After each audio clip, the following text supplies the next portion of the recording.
US dollar softens a bit in early Thursday trading. Before we begin, a quick word from our sponsor. This video is brought to you by XNES, the world's leading retail brokerage firm offering ultra-fast execution and no overnight fees. Look for a link in the description below.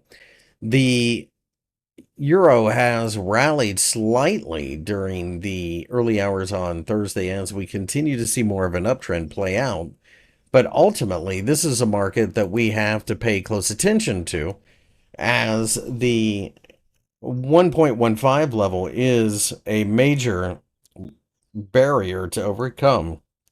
All things being equal, the market could continue to go back and forth between the 1.12 level and the 1.15 level, but I also recognize that this is a scenario where traders will continue to look at short-term dips as potential buying opportunities. But if we were to break down below the 1.12 level, then the market could drop all the way down to the 1.09 level. If we do clear the recent high, then we could go looking to the 1.20 level and possibly even beyond. That would be the next leg higher, if you will. Nonetheless, we are a little overextended, so I think you have to keep that in your mind.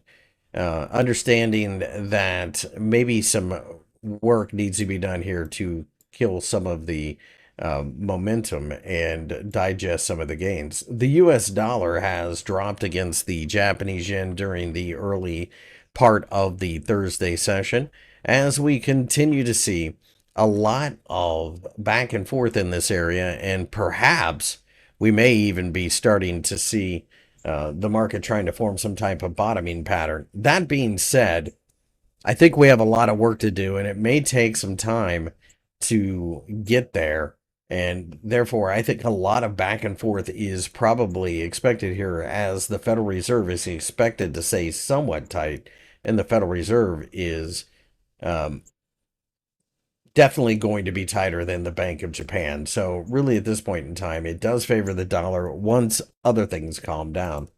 The Australian dollar initially fell during the trading session on Thursday, but then turned around to rally a bit.